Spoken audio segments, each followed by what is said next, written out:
Video on हो गई, ठीक है। चलिए, इसमें जो कुछ लिखा हुआ है, I am not going to explain that. जो कुछ लिखा हुआ है मैं बस ये बताना चाह रहा हूँ कि पहली चीज तो कैपेबिलिटी का मतलब ये है कि वो प्रोसेस ऐसा हो जो वो काम कर सके। ठीक है, हमने खाने पकाने की भी एग्जांपल ली थी और हमने क्रिकेट खेलने की भी एग्जांपल ली थी कि who is capable and who is not capable. ठीक है, तो फिर सॉफ्टवेयर के अंदर इंडिविजुअल की, अगर प्रोसेस की नहीं, अभी इंडिविजुअल की एग्जांपल दूं, तो ऐसा ऐसा इंडिविजुअल जो कोडिंग की प्रैक्टिस है या लैंग्वेजेस को अच्छी तरह से आती है और प्रोग्रामिंग की कैपेबिलिटी है, उसकी कैपेबिलिटी प्रोग्रामिंग की कैपेबिलिटी है, वो एक अच्छा कोड लिख सकता है, लेकिन उसकी कैपेबिलिटी डिजाइन की नहीं है, उसकी कैपेबिलिटी रिक्वायरमेंट लेने की नहीं है। ठीक है, तो इसी तरह से प्रोसेस, रिक्वायरमेंट लेने का एक अलग प्रोसेस होता है। ठीक है, यानी आप जाएंगे, मीटिंग करेंगे, उसमें क्या क्या चीजें होनी चाहिए, क्या नहीं होनी चाहिए। ठीक है, वो प्रोसेस इज केपेबल। मेच्योरिटी क्या है कि जनाब, जब भी आप रिजल्ट उस प्रोसेस को एग्जीक्यूट करें या उस प्रोसेस को इस्तेमाल करें, तो चाहे वो कोई भी हो, result should be the same. ठीक है, तो मोस्ट लाउडली आपको पता होना चाहिए उसका आउटकम क्या है। ठीक है, तो ये हमने थोड़ा सा पढ़ा था। चलिए, तो आगे चलते हैं। फिर हमने थोड़ा सा प्रोसेस को ये पढ़ना शुरू किया था, इसको थोड़ा सा रिवाइज कर लेते हैं कि हम को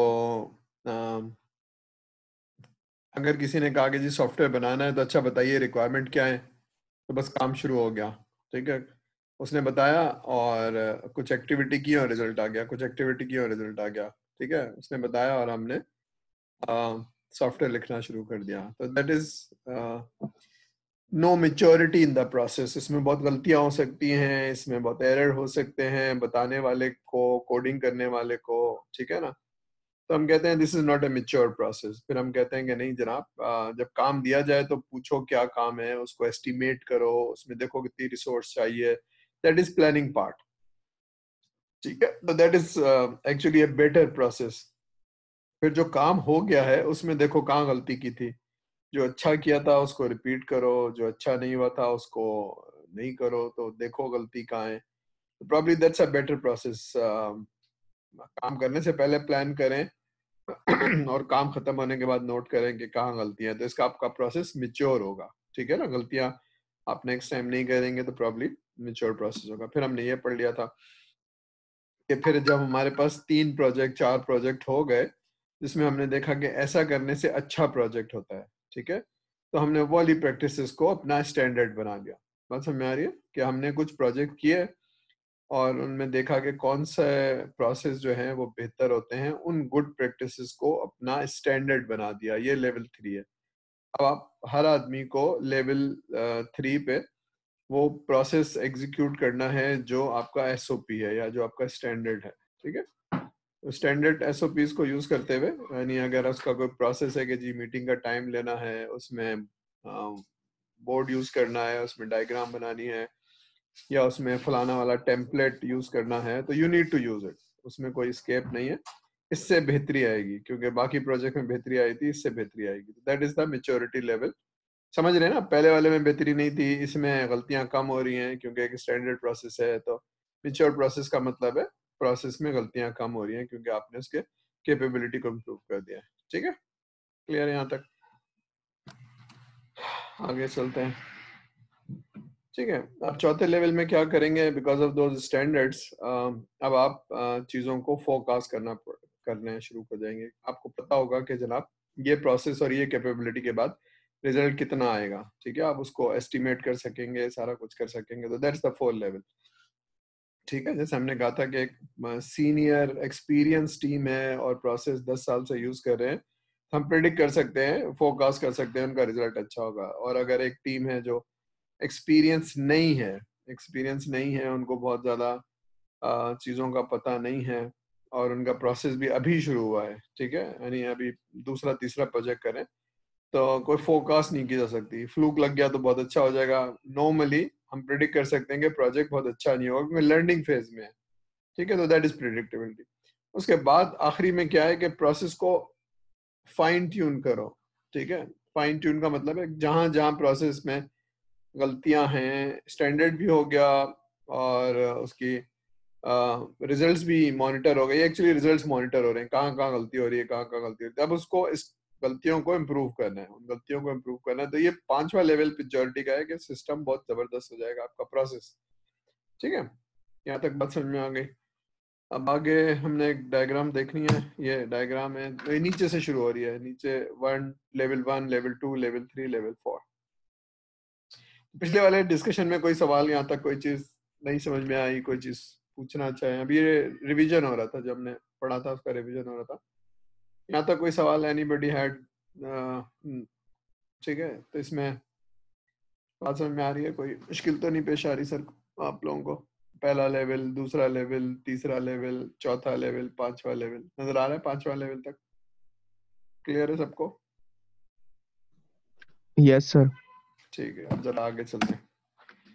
अब ये देखिए, ये प्रोसेस है। ये प्रोसेस क्या है कि आप बताएंगे और हम बनाते जाएंगे। ये वो वाला लेवल है जो अभी है ना, अभी अभी आपने देखा, पीछे ले जाता हूँ। ये वाला लेवल एक्टिविटी और रिजल्ट, एक्टिविटी रिजल्ट। इसमें क्या है, कोई विजिबिलिटी नहीं है। विजिबिलिटी नहीं है कि क्या कर रहे हैं, डिजाइनिंग कर रहे हैं या रिक्वायरमेंट ले रहे हैं या कोडिंग कर रहे हैं या टेस्टिंग कर रहे हैं, कोई विजिबिलिटी नहीं है। ठीक है, तो उससे क्या होता है कि अगर कोई कहे कि जनाब 90% प्रोजेक्ट हो गया, तो मुझे कैसे पता चलेगा 90% हो गया? यहाँ खड़े हुए हैं, यहाँ खड़े हुए हैं, यहाँ खड़े हुए हैं, तो पता नहीं है। It's a black box. ठीक है, जबकि दूसरे वाले में क्योंकि प्रोसेस बन गए हैं, ये रिक्वायरमेंट का प्रोसेस है, ये डिजाइन का प्रोसेस है, ये कोडिंग का प्रोसेस है, ये टेस्टिंग का प्रोसेस है। ये साइज सेम नहीं है, सिर्फ बताने के लिए कि आपके बेसिक स्टेप्स डिफाइन है। Software can be viewed as succession of black boxes that are allowed management visibility. तो अगर कोई कहे 90% हो गया और रिक्वायरमेंट ले रहा है, तो मैं कहता हूँ नहीं, ये तो हो ही नहीं सकता। ठीक है ना? तो अगर यहाँ पर है, रिक्वायरमेंट भी हो गई, डिजाइन भी हो गई और डेवलपमेंट खत्म हो गई है, तब फिर मैं कहता हूँ आगे चलो 70% हो गया, 30% फिर भी रह गया। तो ये विजिबिलिटी आ गई।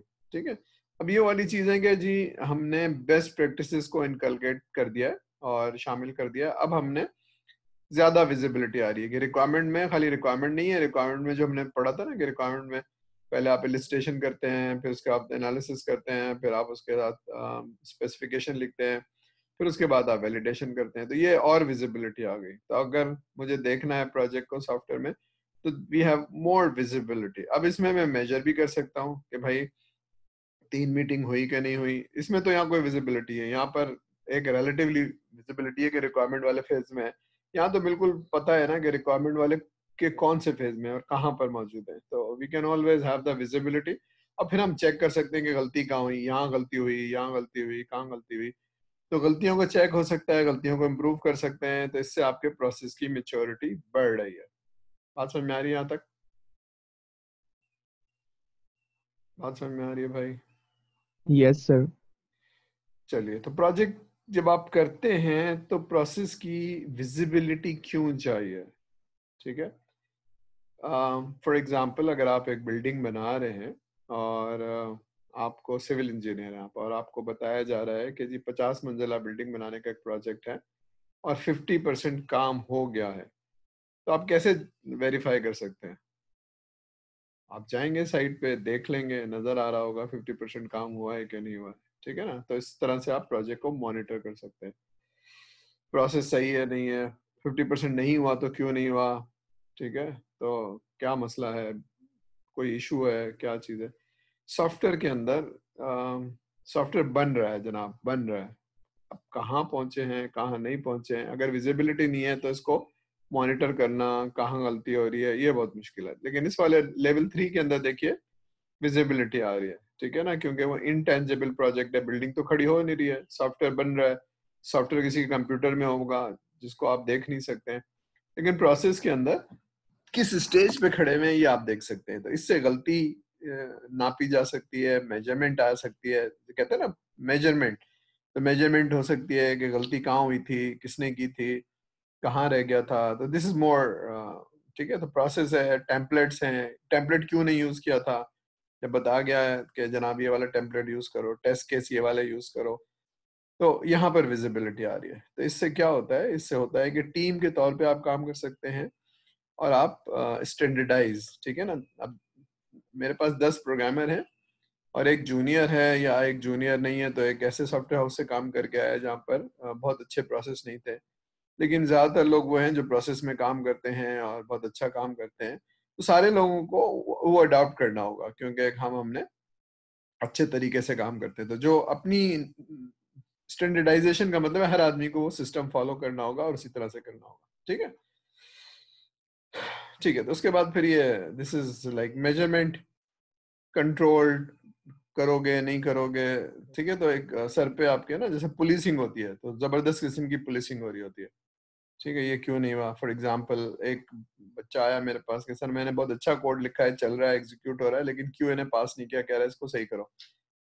तो आप भी देख लीजिए। मैंने कहा क्यों नहीं पास किया, तो सर उसमें नेमिंग कन्वेंशन और कोडिंग कन्वेंशन सही नहीं है। तो मैंने कहा भाई सही करो। नहीं सर उससे क्या होता है। मैंने कहा वो तुम्हारी समझ में नहीं आ रहा है, लेकिन कोडिंग कन्वेंशन नेमिंग कन्वेंशन सही करो, क्योंकि तुम छोड़ के जाओगे तो फिर सॉफ्टवेयर को मेंटेन कौन करेगा, हम तो 10 साल चलाएंगे ना।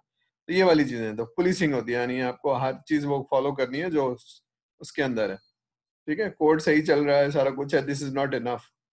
एनफ नहीं है, क्यों? क्योंकि हमने उसको 50 लोगों ने मेंटेन भी करना है। आप अगर नहीं हुएंगे दूसरे प्रोजेक्ट पे चले जाएंगे तब भी, तो रूल्स आर फॉलोड, ठीक है। ये याद तक ये वो है कि ऑप्टिमाइजेशन के ये चीज हम क्यों कर रहे हैं, क्या कोई प्रोसेस मिनिमाइज हो सकता है, नहीं हो सकता है, इसको कैसे अच्छा किया जा सकता है ट्रेनिंग के थ्रू या कुछ और, ये वो है।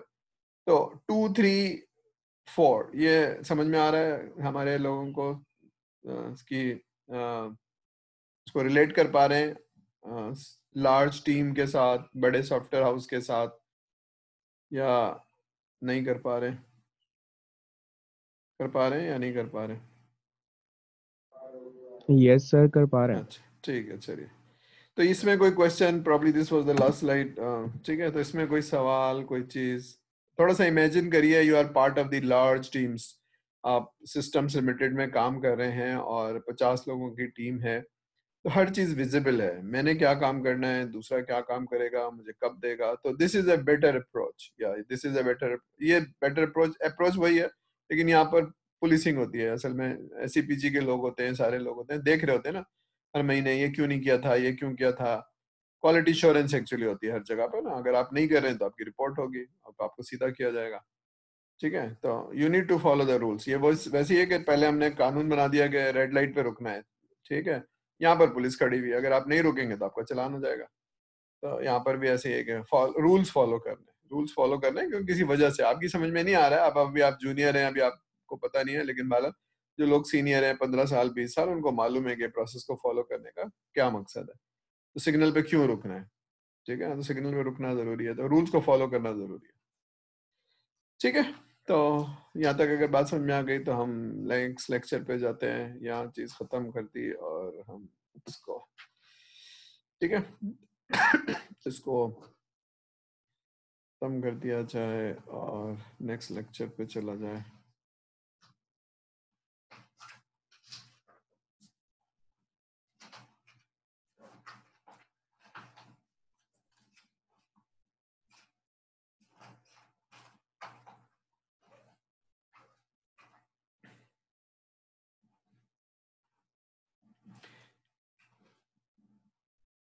जनाब अब हम any question from the previous lecture, फिर हम नेक्स्ट लेक्चर पे जा रहे हैं, रिक्वायरमेंट इंजीनियरिंग, यानी रिक्वायरमेंट लेना कैसे है, और इसको बहुत एक लेक्चर पढ़ रहे हैं, लेकिन 7th सेमेस्टर में आप जाएंगे तो पूरा एक कोर्स है रिक्वायरमेंट इंजीनियरिंग का, ठीक है। तो any question from the previous lecture, otherwise हम नेक्स्ट टॉपिक पे जा रहे हैं, रिक्वायरमेंट इंजीनियरिंग। अच्छा मेरी ये है कि जरा पढ़ते रहिए, रिवाइज करते रहिए, ताकि आपको, ठीक है, कल आपका क्विज है तो वैसे ही आपको पढ़ना होगा थोड़ा सा। तो चलिए, तो हम इसको,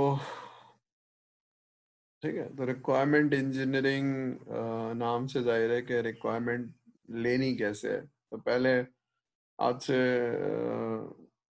15 20 साल पहले, बल्कि और ज्यादा 20 25 साल पहले, क्या होता था कि रिक्वायरमेंट गैदरिंग करनी है, तब वो कहता है गैदरिंग नहीं होती है, रिक्वायरमेंट इंजीनियरिंग है पूरी बकायदा, ठीक है। तो हम जरा पढ़ते हैं कुछ, देखते हैं रिक्वायरमेंट होती क्या चीज़ है, और फिर हम जरा समझते हैं कि अच्छी रिक्वायरमेंट क्या चीज़ होती है। तो ठीक है, रिक्वायरमेंट क्या चीज़ है। तो requirement includes not only user need बल्कि रिक्वायरमेंट में ऑर्गेनाइजेशनल नीड भी है और रेगुलेशंस। ये गवर्नमेंट की नीड का मतलब है रेगुलेशंस आप पे अप्लाई होंगी, इंडस्ट्री स्टैंडर्ड्स आपके ऊपर अप्लाई होंगे।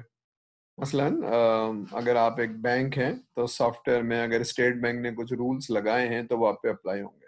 तो वो शायद यूजर आपको नहीं बता रहा, लेकिन but those rules are applicable. State bank ने, बैंक का अगर आप सॉफ्टवेयर बना रहे हैं तो आपका डेटा बहुत प्रोटेक्ट होना चाहिए, डेटा कहीं बाहर नहीं जाना चाहिए। इसी तरह से जो एटीएम की मशीन हैं उसकी हर आवर पे रिपोर्टिंग होनी चाहिए। तब ये रिक्वायरमेंट ऑर्गेनाइजेशन की नहीं है, शायद यूजर की नहीं है, लेकिन बहरहाल स्टेट बैंक की requirement, that is the requirement. Industry standard, for example library का सिस्टम बना रहे हैं तो उसकी एक डेटाबेस बनाने की एक स्कीम है, ठीक है ना। इंटरनेशनल लाइब्रेरी में किस तरह से डेटा रखा जाता है वो आपको बनाना ही पड़ेगा अगर आप एक इंटरनेशनल सॉफ्टवेयर बना रहे हैं किसी स्टैंडर्ड का। इसी तरह से अगर आप कोई सॉफ्टवेयर बना रहे हैं नॉर्मली बैंकिंग का, तो बैंकिंग के अंदर या एसेट मैनेजमेंट के अंदर एक डेटाबेस में कंप्लाइंट होती है बेसल 2 या बेसल 3, तो वो इंडस्ट्री स्टैंडर्ड है। तो ये सारी चीजें आपको पता होनी चाहिए, इसलिए बिजनेस का पता होना उस आदमी को बहुत जरूरी है जो रिक्वायरमेंट लेने जा रहा है। ठीक है, आगे चलते हैं जनाब।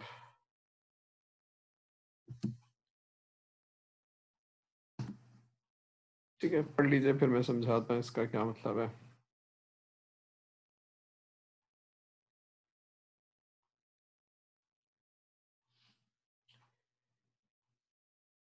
ठीक है, तो रिक्वायरमेंट है क्या चीज? तो हमारा सारा फोकस होता है कि सॉफ्टवेयर के फीचर्स, तो वो भी है, बहुत इंपॉर्टेंट रिक्वायरमेंट है सॉफ्टवेयर के फीचर्स। लेकिन यहाँ ये बात कह रहा है कि सॉफ्टवेयर फीचर्स के अलावा जब आप बड़े लेवल पे रिक्वायरमेंट ले रहे हैं तो डिफरेंट डिपार्टमेंट्स की नीड, ऑर्गेनाइजेशन के अलावा compliances from the regulation, state bank या गवर्नमेंट, ठीक है, इंडस्ट्री स्टैंडर्ड। क्योंकि अगर आप एक सॉफ्टवेयर बना रहे हैं जो इंडस्ट्री स्टैंडर्ड नहीं है तो फिर शायद एक छोटी जगह पे तो चल जाएगा लेकिन बड़ी जगह पर वो नहीं चल पाएगा। ठीक है, तो requirement is a collection of needs. अब ये कलेक्शन ऑफ नीड्स कहाँ कहाँ से आ रही है? Arising from the various stakeholders. अभी स्टेक होल्डर को भी डिफाइन कर लेते हैं। स्टेक होल्डर क्या होता है? स्टेक होल्डर का मतलब है जनरल, अभी ये आगे लिखा हुआ है, general organization, community, government bodies, industry standards, ये सारे ठीक है। तो अब इसको दो तरह से, उसको लास्ट लाइन को अगर आप देखें दो तरह से ब्रेक कर लिया है। एक तो यूजर पॉइंट ऑफ व्यू है, यूजर बहुत ही बिहेवियर बताएगा और बहुत ही अपर लेवल पे बताएगा, और डेवलपर जो है वो बहुत ही स्पेसिफिक और डिटेल रिक्वायरमेंट बताएगा। तभी हम जरा देखते हैं इसको, इसका क्या मतलब है। स्टेक होल्डर क्या है? Stakeholder, anybody who has stake in the project is a stakeholder. ठीक है, यानी कस्टमर जो आपको पैसे दे रहा है, जो बुला रहा है, या स्पॉन्सर, उसका स्टेक क्या है? जनाब एक अच्छा सॉफ्टवेयर बन जाए, चीजें तेजी से हो जाएं, स्पीड हो जाए, ह्यूमन एरर कम हो जाए, तो दैट इज स्टेक। इसी तरह से यूजर जो कीबोर्ड चला रहा है उसका क्या स्टेक है? उसका स्टेक है जनाब चीजें आसान हो जाएं, गलती कम हो, ये उसका स्टेक है। सॉफ्टवेयर डेवलपमेंट टीम का क्या है कि एक जबरदस्त सॉफ्टवेयर बना दूं, कोडिंग कर दूं, टेस्ट कर दूं, ये उसका स्टेक है। तो everybody has stake on this project success.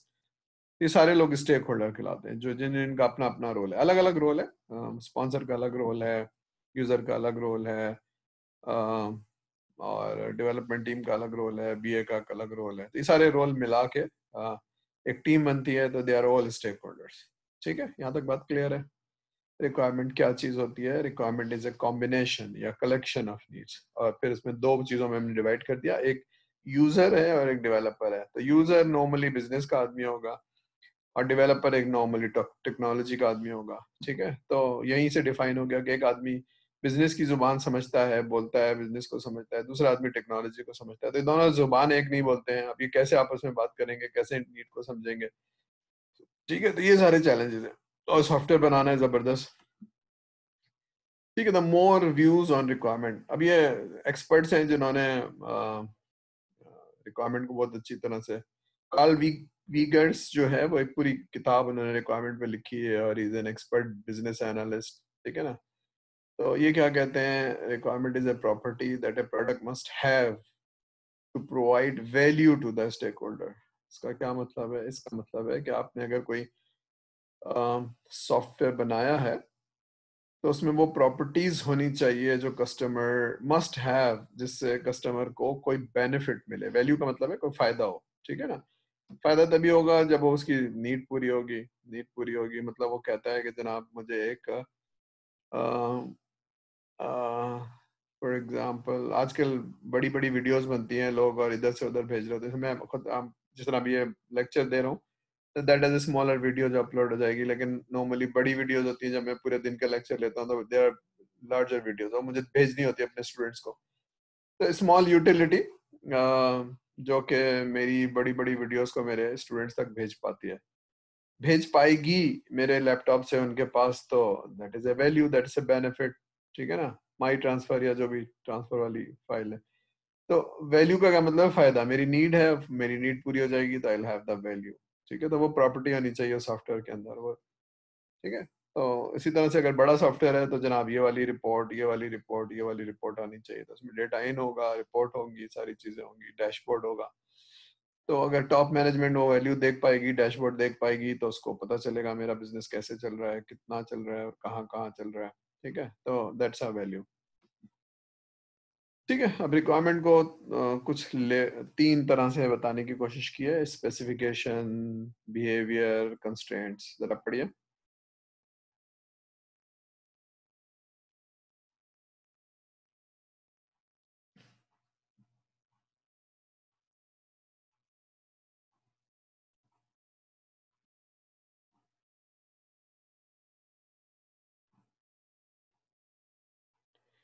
ठीक है, अभी इस डेफिनेशन को जरा होल्ड करते हैं, थोड़ा सा रिलेट कर पाते हैं। आप एक सॉफ्टवेयर इंजीनियर हैं और आपने टेक्नोलॉजी पढ़ी हुई है, आपको पता है कि प्रोसेस क्या होता है, आपको पता है डेटाबेस क्या होता है, आपको पता है स्क्रीन और रिपोर्ट फ्रंट एंड लैंग्वेज कैसे लिखी जाती है। तो you are a technology person, ठीक है।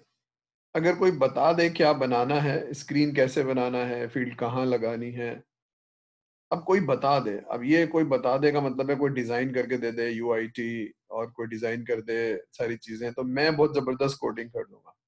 लेकिन इससे पहले कस्टमर चाहता क्या है, ठीक है। तो कस्टमर चाहता क्या है, कस्टमर की विश क्या है, कस्टमर के लिए क्या चीज वैल्यू है, अब ये वाली चीज जो है ना वो कोई आदमी समझेगा जिसको बिजनेस की नॉलेज होगी। तो इसका मतलब रिक्वायरमेंट समझना बहुत जरूरी है, ठीक है। और थोड़ा मुश्किल भी है क्योंकि हम तो टेक्नोलॉजी की जुबान बोलते हैं और वो बिल्कुल टेक्नोलॉजी नहीं बोलता है, वो तो बिल्कुल डेबिट क्रेडिट बोलता है, या फिर वो बोलता है कि हायरिंग का प्रोसेस, रिक्रूटमेंट का प्रोसेस, जो हमें बहुत अपर लेवल पे समझ आ रहा है, ठीक है। और जो हम बोलते हैं टेक्नोलॉजी की जुबान तो उसकी समझ में नहीं आता। इसका मतलब रिक्वायरमेंट को समझना बहुत जरूरी है। तो what need to be implemented, क्या चाहिए, that is very specific, very very specific. वो जनरल नहीं हो सकता। मैं बताऊंगा जनरल कैसे होता है, ठीक है। कस्टमर क्या बोलता है और हम कहते हैं भाई ऐसे नहीं हो सकता है, ठीक है। तो स्पेसिफिकेशन पे भी मैं आऊंगा कि इसका क्या मतलब है। They are description of the system, how the system should behave. यानी हाउ सिस्टम शुड बिहेव का मतलब है जब मैं लॉग इन करूं तो कौन सा स्क्रीन आए, फिर मैं एंटर करूं तो फिर कौन सी जगह दिखाए।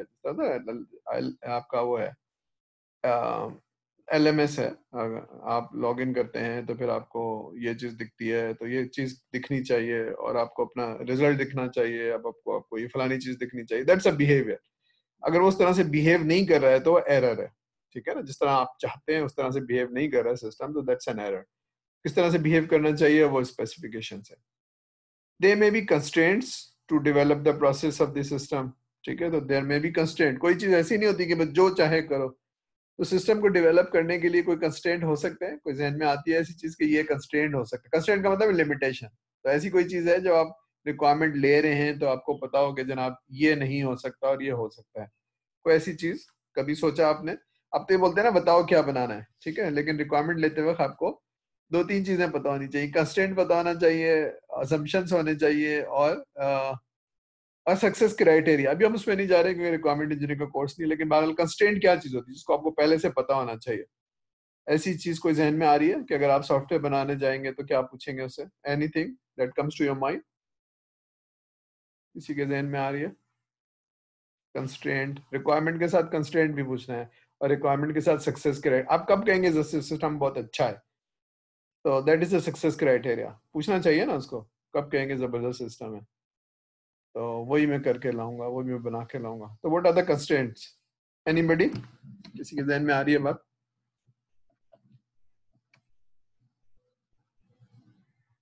आ रही है भाई किसी के ध्यान में, या सवाल आ रहा है कि होता है का क्या भला है, लिमिटेशन क्या चीज होती है सॉफ्टवेयर?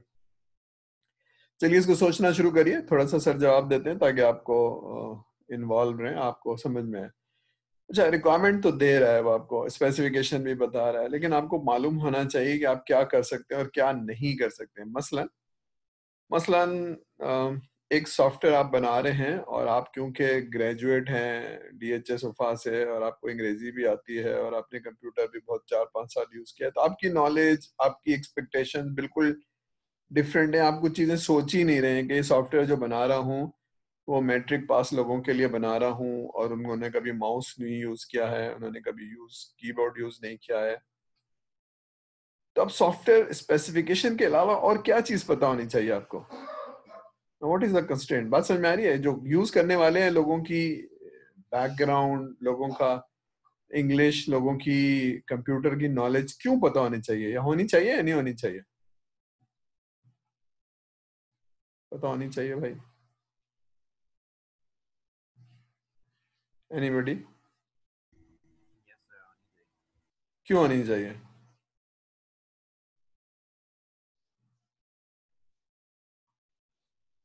चलिए अब इस पे बात मैं थोड़ा सा समझाता हूँ आपको कि कंस्ट्रेंट क्या होते हैं। कंस्ट्रेंट यूजर की नॉलेज ऑफ द कंप्यूटर हो सकती है, यूजर की प्रोसेस की नॉलेज हो सकती है, कंस्ट्रेंट ऑपरेटिंग सिस्टम हो सकता है कि जनाब जो आप यूज करेंगे टूल वो विंडोज का पुराना वर्जन होगा। ठीक है, हमने एक जबरदस्त एप्लीकेशन बनाई, जब बैंक के पास लेके गए तो बैंक ने कहा भाई इसको दोबारा से लिखो, हमारे पास तो पुराना वाला टूल है, अब तुम्हारे लिए है कि 1000 लाइसेंस थोड़ी दोबारा से लेंगे, that has to be developed on lower version of the tool.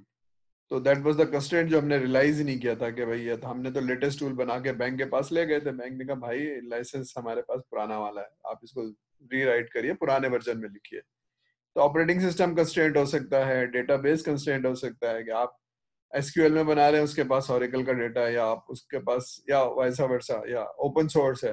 तो दीज आर द कंस्ट्रेंट्स, ठीक है ना, आपको पता होना चाहिए। ऑपरेटिंग सिस्टम, टूल, लोग, ये सारे कंस्ट्रेंट है, क्योंकि सॉफ्टवेयर बना के कहीं चलेगा तो चलेगा वहां की एनवायरनमेंट, एनवायरनमेंट टेक्नोलॉजी वाइज, यानी प्लेटफॉर्म या और लोग और या कनेक्टिविटी, कोई भी चीज, तो ये आपको मालूम होना चाहिए। That can be your limitation. ये नहीं कर सकते हैं जनाब आप डेटाबेस जो है ना वो माइक्रोसॉफ्ट का इस्तेमाल नहीं कर सकते हैं, इट हैज टू बी या तो ओरेकल होगा या ओपन सोर्स होगा। तो ये आपको पहले से पता होना चाहिए। पता होना चाहिए, नहीं होना चाहिए?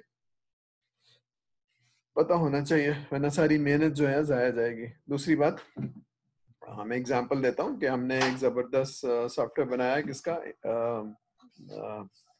डिस्ट्रीब्यूशन सिस्टम का। डिस्ट्रीब्यूशन सिस्टम का मतलब ये है कि पूरे पाकिस्तान में वो कंपनी चल रही है और 65 उनकी ब्रांचेज हैं, और वो जो लोग हैं जो डेटा एंट्री करते हैं वो मैट्रिक और इंटर पास लोग हैं और बहुत ज्यादा कंप्यूटर लिटरेट नहीं है। ठीक है, कंप्यूटर का सॉफ्टवेयर बहुत जबरदस्त है, किन्होंने बनाया? जो यूनिवर्सिटी ग्रेजुएट हैं, 4 साल पढ़ के आए हैं, उनको कंप्यूटर लिटरेट भी है, अंग्रेजी भी आती है, उन्होंने बनाया। लेकिन जब फील्ड पे गया तो फील्ड में एक बड़ी रेजिस्टेंस आई कि सर मुश्किल बहुत है। तो आपके ख्याल में सॉफ्टवेयर सक्सेसफुल रहा होगा या नहीं रहा होगा? क्यों नहीं रहा होगा और क्यों रहा होगा? क्या चीज मिस हो गई, कोई बताएगा सोच के? कोई सोच के बताएगा सर को कि क्या चीज मिस हो गई होगी?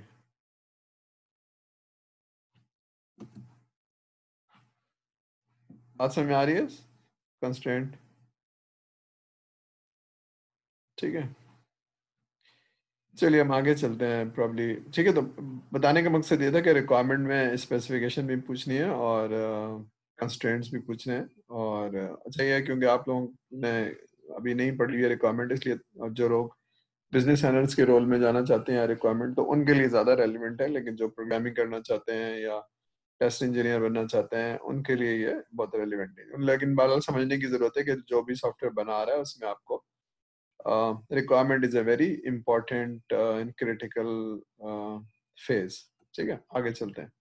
There are lots of terminologies, कोई इसको कुछ कहता है, कोई कुछ कहता है। यूजर रिक्वायरमेंट है, सॉफ्टवेयर की रिक्वायरमेंट है, फंक्शनल रिक्वायरमेंट है। अभी हम जरा पढ़ेंगे फंक्शनल रिक्वायरमेंट, कोई टेक्निकल रिक्वायरमेंट कहता है। तो इंडस्ट्री के अंदर जाएंगे तो ये जो मैंने रेड कलर से लिखा हुआ है, ये टर्मिनोलॉजी बहुत ज्यादा इस्तेमाल होती है, बिजनेस की रिक्वायरमेंट। ठीक है, क्योंकि unless you are working with a company जो कि, वरना नॉर्मली अगर आप सॉफ्टवेयर हाउस में काम कर रहे हैं तो, या किसी बैंक के साथ हैं या किसी, तो आप नॉर्मली बिजनेस की रिक्वायरमेंट होगी और फिर आप उसको, ठीक है। तो जैसे सॉफ्टवेयर रिक्वायरमेंट स्पेसिफिकेशन, एसआरएस कहते हैं। तो बिजनेस में एसआरएस का वर्ड नहीं इस्तेमाल होगा, लेकिन सॉफ्टवेयर इंजीनियरिंग पढ़ रहे हैं या जो आप अकेडमिया में पढ़ रहे हैं उसमें ज्यादातर एसआरएस का वर्ड इस्तेमाल होगा। लेकिन जब आप बिजनेस में जाएंगे या इंडस्ट्री में जाएंगे तो बीआरडी का वर्ड ज्यादा इस्तेमाल होगा। बीआरडी मैं यहाँ लिख देता हूँ। बीआरडी का मतलब है बिजनेस रिक्वायरमेंट डॉक्यूमेंट। ठीक है, ये इस्तेमाल बहुत होगा। ठीक है, बीआरडी का लफ्ज इस्तेमाल होता है बैंक के अंदर या कहीं आप जाएंगे ना, एसआरएस नहीं बोलेंगे, वो बीआरडी बोलेंगे। बीआरडी का मतलब बिजनेस रिक्वायरमेंट डॉक्यूमेंट। ठीक है, तो ये सारे टर्मिनोलॉजी है। तो अब ये दो चीजों में डिवाइड हो गई, कस्टमर क्या कहता है और डेवलपर क्या कहता है। तो कस्टमर क्या कहता है, देखिए, customers definition of requirement might sound like a high level product concept, जबकि डेवलपर का बहुत ही डिटेल्ड यूजर इंटरफेस के क्या चाहिए स्क्रीन पे, किधर चाहिए, कितनी बड़ी फील्ड चाहिए। ठीक है, तो अब ये एक आदमी को, ठीक है, अब मैं जरा समझाता हूँ इसका मतलब क्या है ताकि आपको समझ में आ जाए कि, क्योंकि अभी आप उस फेज में गए नहीं है, लेकिन थोड़ा सा समझ जाइए। आप एक कस्टमर के पास गए रिक्वायरमेंट लेने, suppose you are a experienced BA, ठीक है, और आप एक गए किसी के पास, एक आदमी है जो फार्मास्यूटिकल कंपनी का वो है, स्टोर मैनेजर है। स्टोर मैनेजर यानी वो दवाइयां इशू करता है, जैसे रॉ मटेरियल इशू करता है, जैसे दवाइयां बनती हैं।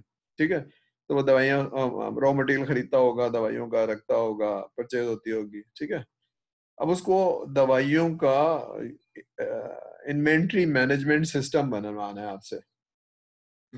ठीक है, तो आप गए रिक्वायरमेंट लेने, तो अब आप तो पूछेंगे कि प्रोसेस किस तरह से है, पहली स्क्रीन कैसी होगी, दूसरे, आपका जो पूछने का एक्सपेक्टेशंस है वो बहुत डिटेल है कि इसे पूरा प्रोसेस बताएगा, फिर पहले कौन सी रिपोर्ट चलती होगी, फिर दूसरी कौन सी चलती होगी, इशू कैसे करते होंगे, क्या चीज आपके जहन में ये होगा।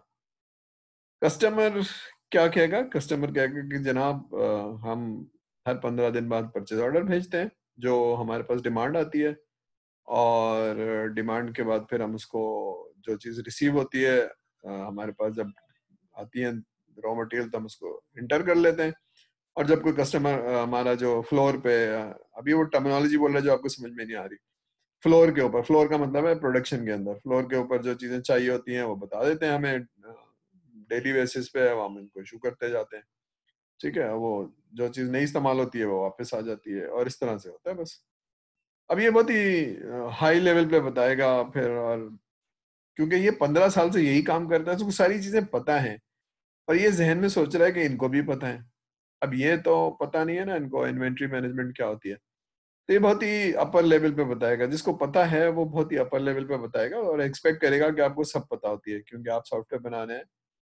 तो अब ये गैप नजर आ रहा है कम्युनिकेशन का आपको, कंफ्यूजिंग, फ्रस्ट्रेटिंग। ये तो कह रहा है भाई मैं पूरा सिस्टम थोड़ी बताऊंगा, ये तो आपको पता होना चाहिए। ये कह रहा है भाई बताएंगे नहीं तो मैं बनाऊंगा कैसे। ये फर्क समझ में आ रहा है रिक्वायरमेंट का थोड़ा सा, कि जब आप जाएंगे तो वो कहेगा बस ये बनाना है, 15 मिनट में बता दिया उसने पूरा सिस्टम इन्वेंट्री का, 15 मिनट में अब आप बनाइए। बन सकता है 15 मिनट की तकरीर से सॉफ्टवेयर, या नहीं बन सकता है भाई।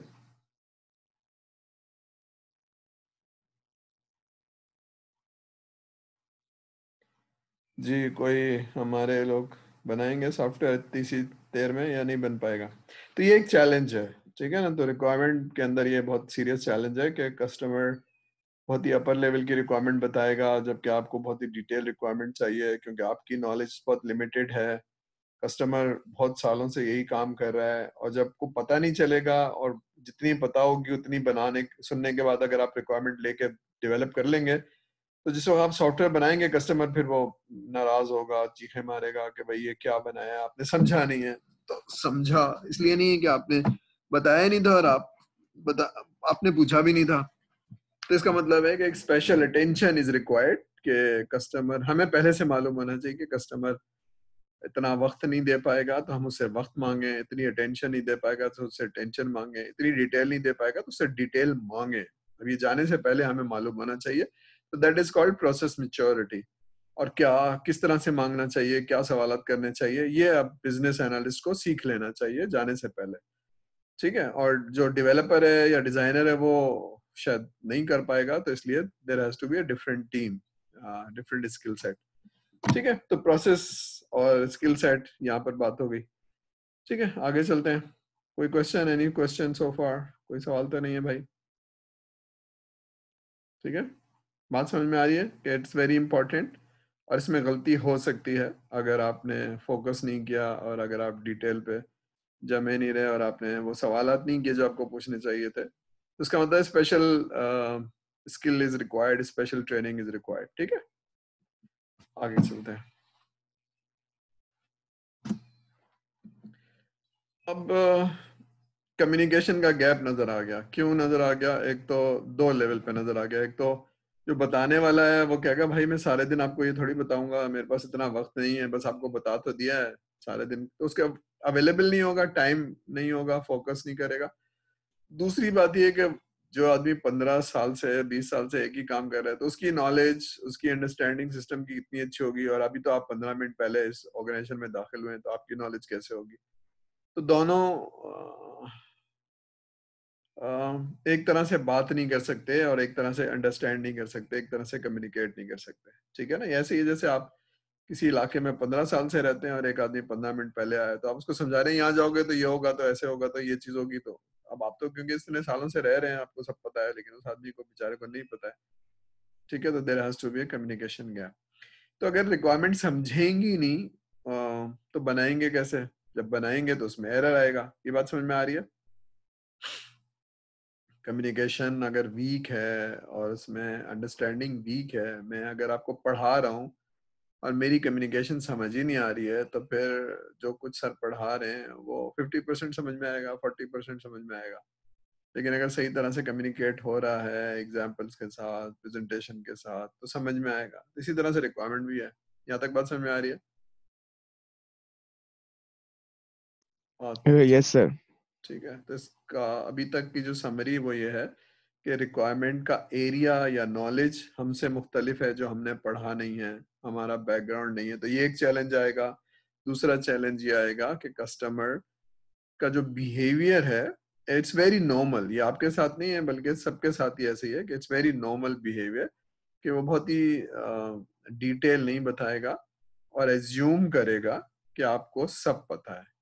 ठीक है, और ये अजम्पशन बिल्कुल सही है। तो ठीक है, तो do not assume that all stakeholder share a common notion of the what requirements are. अब ये डिफरेंट बैकग्राउंड है लोगों का। ठीक है, तो टेक्नोलॉजी के लोगों का बैकग्राउंड डिफरेंट है, बिजनेस के लोगों का बैकग्राउंड डिफरेंट है, हर आदमी अपनी तरह से समझ रहा है। तो ये एक बहुत बड़ा है।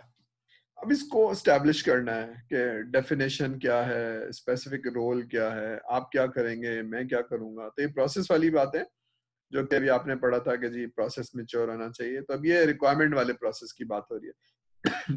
इसमें पता होना चाहिए कि जनाब यूजर क्या करेगा, मैं क्या करूंगा, और बीए क्या करेगा। तो there has to be very specific role, और स्पेसिफिक टेम्पलेट्स, और स्पेसिफिक प्रोसेस, जिनसे सक्सेस होती है, जिनसे गलती मिनिमाइज हो जाती है। ठीक है, तो वो हम थोड़ा सा पढ़ेंगे। ठीक है, यहाँ तक बात समझ में आ रही है? आगे चलते हैं। अब ये एक बहुत इंपॉर्टेंट बात है। Requirement specification do not include design और implementation details, project planning information और टेस्टिंग इंफॉर्मेशन। ये क्या मतलब है? कि जो बिजनेस एनालिस्ट होता है वो रिक्वायरमेंट लेगा, और डिजाइन नहीं करेगा, आर्किटेक्ट डिजाइन नहीं करेगा, डेटाबेस डिजाइन नहीं करेगा। वो कुछ लोग हैं जो रिक्वायरमेंट लेने के बाद कर सकते हैं, लेकिन अब हम सेग्रीगेट करते जा रहे हैं रोल्स एंड रिस्पॉन्सिबिलिटी। तो बीए क्या करता है, उसको डोमेन की नॉलेज होती है, वो सिर्फ डॉक्यूमेंट करता है, डिजाइन नहीं करता। कर सकता है अगर दोनों कैप पहनी हुई है उसने, कि वो आर्किटेक्ट भी है और बीए भी है, लेकिन नॉर्मली अलग अलग कर दिया गया है। तो बीए की रिक्वायरमेंट सिर्फ बिजनेस को समझना, बिजनेस के प्रॉब्लम को समझना और उसको डॉक्यूमेंट समझना। ठीक है, तो as BA you are not responsible for database design और आर्किटेक्ट। यहाँ तक बात क्लियर हो रही है? ठीक है, separate such items from the requirement so that the requirement activities can focus on understanding what the team intends to build। ठीक है, तो सारा बीए का फोकस है कि चाहिए क्या, कस्टमर चाहता क्या है, कैसे बनेगा, डिजाइन कैसे होगा, ये उसका काम नहीं है। ठीक है, तो requirements are independent of the design। Requirement shows what the system should do rather than how it should have been done। यानी डेटाबेस कैसे डिजाइन होगी, कितना होगा स्क्रीन, ये काम आपका नहीं है। यहाँ तक बात समझ में आ रही है? रिक्वायरमेंट इंजीनियर या बीए का रोल डिजाइन, डेवलपमेंट, कोडिंग नहीं है। बीए का काम सिर्फ रिक्वायरमेंट में कि कस्टमर को क्या चाहिए। यहाँ तक बात समझ में आ रही है? रोल्स आर सेपरेटेड, अलग रिक्वायरमेंट अलग आ गया, उसकी अलग अलग जिम्मेदारी आ गई। ठीक है, क्लियर है भाई? आगे चलें, आगे चलें। ठीक है, यस सर। ठीक है। अच्छा, एक बस बता दूं आपको क्या, हमें थोड़ा सा ब्रेक करें क्योंकि आज ये आपकी विंडोज खत्म, वो अपनी मीटिंग खत्म नहीं होगी, कि 1 घंटे से ऊपर हो गया। कल से पता नहीं ऐसा कुछ हो रहा है कि मैं जितनी भी मीटिंग कर रहा हूँ वो खत्म नहीं होती है, मतलब वो 40 मिनट के बाद आपको वो नहीं करेगी। आई डोंट नो कब तक चलेगा ये, शायद 25 दिसंबर तक चलेगा या एंड ऑफ ईयर चलेगा। ठीक है, तो ये चलती रहेगी। तो हम कुछ अरसे बाद 5 मिनट का ब्रेक कर लेंगे पानी वानी पीने के लिए। चलिए, तो यहाँ तक कोई सवाल अभी तक? सारे लोग मेरे साथ हैं, यानी हम ये समझ रहे हैं कि जनाब रिक्वायरमेंट एक इम्पॉर्टेंट पार्ट है, और रिक्वायरमेंट में जाने से पहले हमें मालूम है कि क्या वीकनेस है। ह्यूमन बिहेवियर, इसको कहते हैं कॉग्निटिव साइकोलॉजी। ह्यूमन बिहेवियर्स जो है आपको मालूम होना चाहिए। जो बीए है उसको पीपल हैंडलिंग आनी चाहिए। ह्यूमन बिहेवियर क्या है कि वो कहेगा बस बता तो दिया 15 मिनट में, आप बनाइए।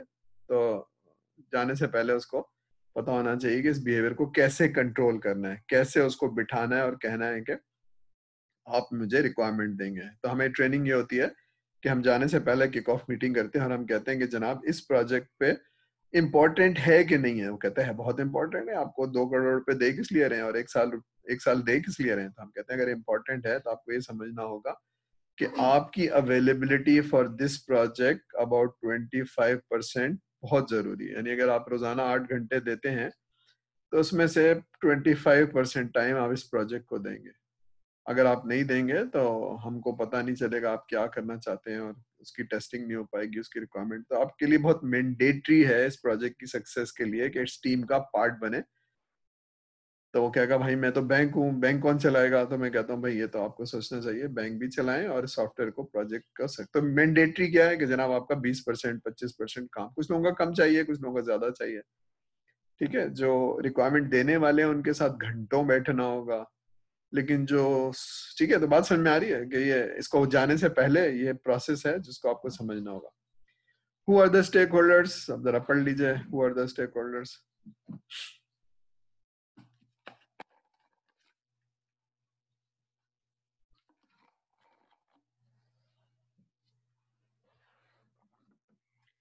ठीक है भाई, तो कौन से लोग हैं स्टेक होल्डर जो पार्टिसिपेट करेंगे किसी भी लेवल के अंदर, चाहे वो सॉफ्टवेयर डेवलपमेंट हो, चाहे वो रिक्वायरमेंट देने वाला पार्ट हो, बल्कि अगर मेरा प्रोग्रामर बैठा हुआ है उसको पीएन आके चाय पिला रहा है तो वो भी इनडायरेक्ट स्टेक होल्डर है, क्योंकि अगर वो एनर्जाइज नहीं करेगा हमारी टीम को तो हमारी टीम, ठीक है ना, चल नहीं पाएगी। तो ये सारे स्टेक होल्डर्स हैं।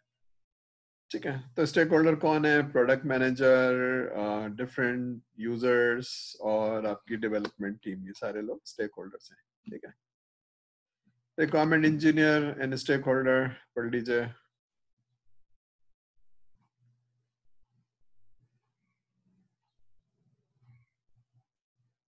ठीक है, जब कस्टमर रिक्वायरमेंट देगा तो वो कंप्लीट नहीं होगी, बस बता तो दिया आपको कंसिस्टेंट नहीं होगी, एक आदमी कुछ और बता रहा होगा बेस्ड ऑन हिज एक्सपीरियंस, दूसरा आदमी अपने एक्सपीरियंस की वजह से कुछ और बता रहा होगा, ठीक है, कॉन्फ्लिक्ट बता रहा होगा।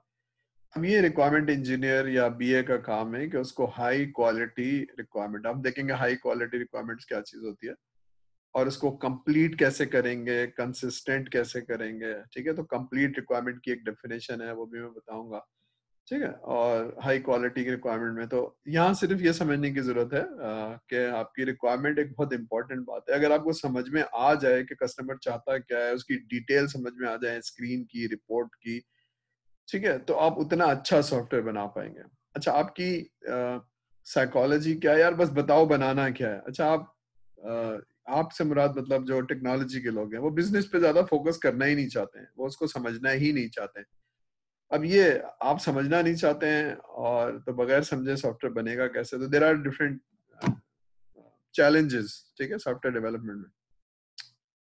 आगे चलते हैं, इधर आइए देख लीजिए, ठीक है। अच्छा, मैं यहाँ सारा ब्रेक कर लूँ फॉर 5 मिनट्स और आपकी रिकॉर्डिंग को मैं पॉज कर लूँ, फिर हम मिलते हैं 5 मिनट बाद और इसको यहीं से कंटिन्यू करेंगे। पहले अटेंडेंस ले लेंगे, फिर उसके बाद कंटिन्यू करेंगे, ठीक है।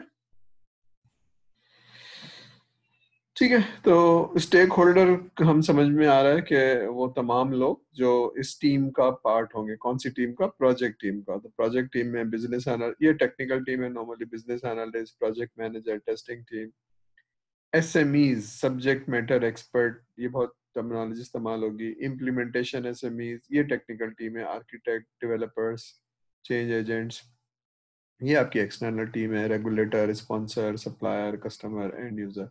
ये सारे मिलके एक प्रोजेक्ट की टीम बनेगी और सबका अपना अपना रोल प्ले करना बहुत जरूरी है। तो रोल बताने वाला जरूरी है, प्ले करने वाला जरूरी है, ठीक है। तो these are all stakeholders. तो अगर आपको पता नहीं है कि मुझसे करना क्या है, तो फिर आप कैसे करेंगे, ठीक है। तो you should know your responsibility, your role. तो कोई आदमी बताएगा आपको, तो नॉर्मली ये काम प्रोजेक्ट मैनेजर का या बिजनेस एनालिस्ट का होता है। अच्छा, नॉर्मली जो ये वाली टीम है डेवलपमेंट टीम, इसमें कोई इतना चैलेंज नहीं होता, सबको पता होता है। लेकिन यहाँ पर शायद ये वाले जो एक्सटर्नल टीम है, इसमें एंड यूजर को नहीं पता, कस्टमर को, स्पॉन्सर को अपना रोल नहीं पता। तो ये सारे रोल हम जाके इस किक ऑफ मीटिंग में करते हैं। तो normally we have 3 meetings, sponsor के साथ अलग होती है, यूजर्स के साथ या जो मिडिल मैनेजमेंट है उसके साथ अलग होती है, और जो एंड यूजर है उनके साथ अलग होती है कि भाई आपसे क्या पूछना है। रिक्वायरमेंट भी 3 तरह की होती है। स्पॉन्सर की अलग होती है, स्पॉन्सर को किस तरह से हमने सेटिस्फाई करना है या उसकी क्या नीड्स है। और जो मिडिल मैनेजमेंट है उनकी रिक्वायरमेंट बहुत बड़ी होती है, कंट्रोल्स होते हैं, सारी चीजें होती है। एंड यूजर में स्क्रीन एंड रिपोर्ट्स होती है, ठीक है। तो ये आपको थोड़ा सा, ठीक है। तो आगे चलते हैं अब, लेवल ऑफ रिक्वायरमेंट। तो देखते हैं लेवल ऑफ रिक्वायरमेंट। देखिए 3 तरह की रिक्वायरमेंट डायग्राम में नजर आ रही है। एक सबसे ऊपर है बिजनेस रिक्वायरमेंट, फिर यूजर, अच्छा को पढ़ लीजिए फिर इसको समझाता हूँ।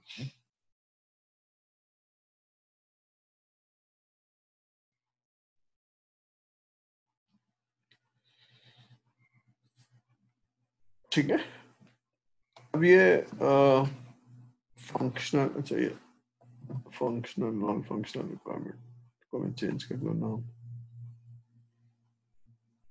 नॉन फंक्शनल रिक्वायरमेंट, ठीक है। एक है फंक्शनल रिक्वायरमेंट, ये एक्चुअली वही है जो आपको फंक्शनैलिटी चाहिए, ठीक है। तो आपका सारा फोकस जो होता है ना वो फंक्शनैलिटी पे हो जाता है, और आप की जो डायरेक्शन है वो थोड़ी सी गलत हो जाती है। इसलिए आपको जो भी फंक्शनल रिक्वायरमेंट है वो ड्राइव होनी चाहिए यूजर रिक्वायरमेंट से, वो ड्राइव होनी चाहिए बिजनेस ऑब्जेक्टिव से। तभी हम जरा डिटेल में नहीं जाएंगे क्योंकि ये आपका एरिया नहीं है, लेकिन बस बताने की मकसद ये है कि बिजनेस प्रॉब्लम की वजह से आपको बुलाया गया होगा, सॉफ्टवेयर बनवा रहे होंगे किसी बिजनेस के प्रॉब्लम की। तो वो बिजनेस प्रॉब्लम अगर सॉल्व नहीं हो रहा है और रिक्वायरमेंट बहुत जबरदस्त है और बिजनेस का प्रॉब्लम सॉल्व नहीं हो रहा है, तो फिर वो जो स्पॉन्सर है वो कहेगा भाई मुझे क्या फायदा है इसका, व्हाट इज द बेनिफिट, ठीक है। तो हो सकता है कि फंक्शनैलिटी हो जो यूजर ने बताया हो, इजी हो, सारी चीजें, लेकिन ऑर्गेनाइजेशन को कोई फायदा नहीं हो रहा होगा उससे। तो ऑर्गेनाइजेशन का फायदा होना चाहिए, ये थोड़ा सा समझने की जरूरत है। अब ये मैं डिटेल में इसलिए नहीं जा रहा हूँ कि रिक्वायरमेंट इंजीनियरिंग का सब्जेक्ट है और आपका भी फोकस नहीं होना चाहिए, लेकिन हमारा रिक्वायरमेंट इस पे ज्यादा फोकस करती है। जब टीम जाती है तो पूछती है बनाना क्या है, ये बनाना चाहिए, लेकिन इसको ऊपर से ट्रेस करना चाहिए, इसको कहते हैं ट्रेस बैक, यानी बिजनेस रिक्वायरमेंट से स्टेक होल्डर से इस तरह से डिटेल में। ठीक है, तो जरा देख लेते हैं कि इसका क्या मतलब है, मैं समझाता हूँ इसको। ठीक है, बिजनेस रिक्वायरमेंट क्या होती है जनाब? बिजनेस रिक्वायरमेंट होती है हाई लेवल ऑब्जेक्टिव्स। ठीक है, हाई लेवल ऑब्जेक्टिव्स क्या होते हैं, नीचे एग्जांपल लिखी हुई है, चलिए इसको मैं पढ़ के सुनाता हूँ। ठीक है, why this organization is requiring this software, तो ये है why, मतलब those are the objectives। ठीक है, तो बिजनेस रिक्वायरमेंट होती है कि स्पॉन्सर ने आपको बुलाया क्यों है, कोई मसला होगा ना, तो मसला होगा तो सबसे नीचे देखिए लिखा हुआ है example, decision making is weak in sales department due to weak automation in organization. अगर किसी आदमी ने आपको बुलाया कि जनाब मुझे ईआरपी चाहिए या सेल्स का सिस्टम चाहिए, तो वो ये नहीं बताएगा इसमें क्या रिपोर्ट होनी चाहिए क्या नहीं होनी चाहिए, वो तो कोई नीचे वाला आदमी बताएगा। अभी स्पॉन्सर जो सीईओ है या ऑपरेशन का हेड है, उसने आपको बुलाया कि जनाब हमारे यहाँ जो है ना वो ये चीज नहीं पता चल पाती है, और ये पता चलती है तो 3 दिन हो चुके होते हैं जब तक हमारी बहुत सारी सेल्स जो है ना वो जाया हो चुकी होती है, यानी हम सेल्स कर नहीं पाते हैं क्योंकि हमें पता नहीं होता कि जी ये कौन सी चीज हमारे पास अवेलेबल थी और कस्टमर को कहाँ चाहिए थी बराबर वाली शॉप पे, और ये तो डिस्ट्रीब्यूशन सिस्टम की बात हो रही है एक्चुअली, ये वहां से रिक्वायरमेंट ली गई है। तो वो प्रॉब्लम बताएगा, वो प्रॉब्लम जब भी आप सॉल्व करेंगे तो उसको वैल्यू मिलेगी, लेकिन आपने सॉफ्टवेयर बहुत अच्छा बनाया है, उसमें सारी चीजें हो रही है, लेकिन ये प्रॉब्लम सॉल्व नहीं हो रहा है, तो वो वैल्यू नहीं मिल पाएगी। ये बात समझ में आ रही है कि सॉफ्टवेयर इसलिए नहीं बना रहा है कि ऑटोमेशन करनी है, कोई और प्रॉब्लम है, वो क्या प्रॉब्लम है वो बताया उसने, तो वो प्रॉब्लम सॉल्व होनी चाहिए through your automation, through your solution. ठीक है, तो जब आप एफआईपी बना रहे होंगे तो वो पूछेगा कि प्रॉब्लम स्टेटमेंट क्या है, तो प्रॉब्लम स्टेटमेंट ये है, इसको सॉल्व कर रहा है वो नहीं कर रहा है, अगर वो उसको सॉल्व नहीं कर रहा है आपका पूरा प्रोजेक्ट, तो प्रॉब्लम स्टेटमेंट मैच नहीं हो रही आपकी सोल्यूशन से। ठीक है, तो business requirement is an objective. यहाँ तक बात समझ में आ रही है, या कोई अगर चैलेंज है नहीं समझ में आ रही है तो सर दोबारा से बता दें। चलिए आगे चलते हैं। अब अब ये वाली जहन में रखिएगा कि बिजनेस रिक्वायरमेंट क्या है कि डिसीजन मेकिंग वीक है सेल्स डिपार्टमेंट में। तो आप जाएंगे सेल्स डिपार्टमेंट के पास, पूछेंगे कि भैया सेल्स की जो चीजें हैं वो आपको नहीं पता चलती हैं, वो क्या चीजें हैं? तो सीईओ साहब ने बताया कि जनाब सेल्स, तो आप बताइए। अब ये सेल्स की टीम हमें बैठ के बताएगी कि जनाब ये रिक्वायरमेंट है। अब ये देखिए उन्होंने रिक्वायरमेंट बताई है, मतलब और भी डिटेल बताएंगे, लेकिन उस ऑब्जेक्टिव को डिफाइन किया है उन्होंने कि जनाब हमें ये चीजें नहीं पता चलती हैं, हमारा स्टॉक आइटम नहीं पता चलता है, ये नहीं पता चलता है, और अगर 65 ब्रांचेस की 5 बजे के बाद हमें पता चल जाए तो हम बहुत सारी चीजें बेच सकते हैं जो बराबर वाली ब्रांच में पड़ी होती है, और वो कहता है कराची से कि जनाब हमारे पास भेजें, तो भेजने में 10 दिन लगते हैं, फैक्ट्री से निकलवाते हैं भेजते हैं उस तक, तो वो कस्टमर कभी इंतजार करता है कभी नहीं करता है। तो अगर हम बराबर वाली ब्रांच से भेजने में पता होता है कि कौन सी चीज वहां पड़ी हुई है जहाँ बिक नहीं रही है और यहाँ पर बिक रही है, तो यहाँ पर मूव करवा दें।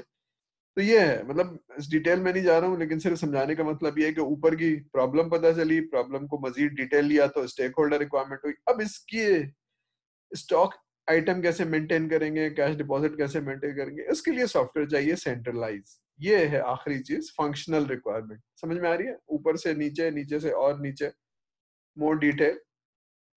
यहाँ तक बात समझ में आ रही है एग्जाम्पल से कि पहली वाली चीज बिजनेस के ऑब्जेक्टिव हो गए, दूसरी चीज डिपार्टमेंट का हेड आपको बता रहा है कि जनाब ये चीजें मुझे नहीं मिलती है, सेल्स का डिपार्टमेंट का हेड बता रहा है या सेल्स की टीम बता रही है आपको।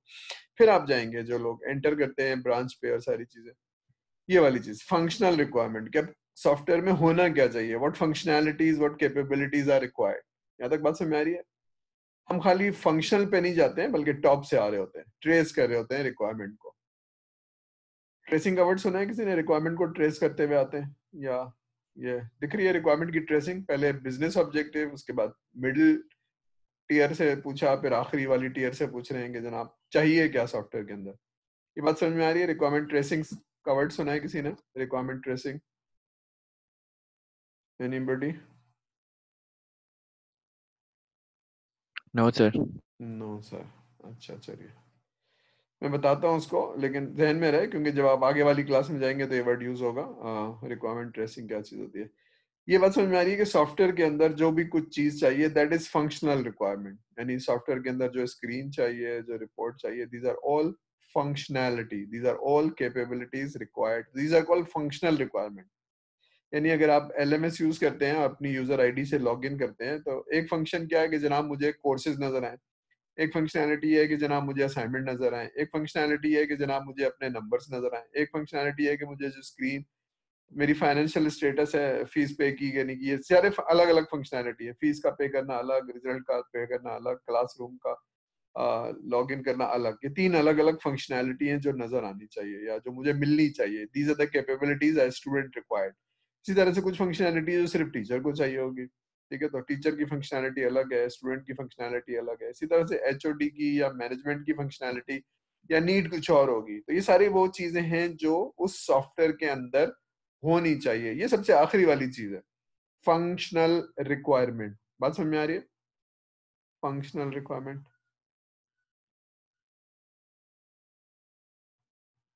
ठीक है। कुछ चीजें ऐसी होती हैं जो नॉन फंक्शनल होती हैं। जरा देखिए, नॉन फंक्शनल रिक्वायरमेंट भी कोई चीज है? नॉन फंक्शनल रिक्वायरमेंट क्या चीज है? चाहिए वो रिक्वायरमेंट जो कस्टमर नॉर्मली बताएगा नहीं। कुछ जगहों पर बता भी देगा, फॉर एग्जांपल सिक्योरिटी वाली। अब ये रिक्वायरमेंट है या नहीं है? Environment condition, qualities, reliability, maintainability, testability, ये रिक्वायरमेंट है या नहीं है? या इम्प्लाइड है ये, या इम्प्लाइड है? तो व्हाट इज इम्प्लाइड रिक्वायरमेंट? लेकिन एक जबरदस्त सॉफ्टवेयर बनाते वक्त अगर आपको रिलायबिलिटी, मेंटेनेबिलिटी, सिक्योरिटी अगर ये नहीं पता तो सॉफ्टवेयर जबरदस्त नहीं होगा। तो what is non functional? Non functional वो है जिसमें फंक्शनैलिटी की बात नहीं हो रही है। Reliability is not functionality, maintainability is not functionality, testability is not a functionality. Security है लेकिन वो नॉन फंक्शनल। एनवायरमेंट कंडीशन यानी सर्वर कौन सा होगा, कनेक्टिविटी कैसे होगी, लोग लॉगिन कैसे करेंगे, ये भी स्क्रीन की बात नहीं हो रही, बात ये हो रही कि चलेगा कैसे। तो जनाब मैं फैक्ट्री में हूँ और आपका जो सॉफ्टवेयर है वो हेड ऑफिस की जगह पर रखा हुआ है, तो मैं कैसे कनेक्ट होऊंगा और मैं कैसे लॉगिन करूंगा और मैं कैसे सही तरह से डेटा डाल पाऊंगा, कोई परफॉर्मेंस का इशू नहीं होगा। तो ये वो वाली चीज है।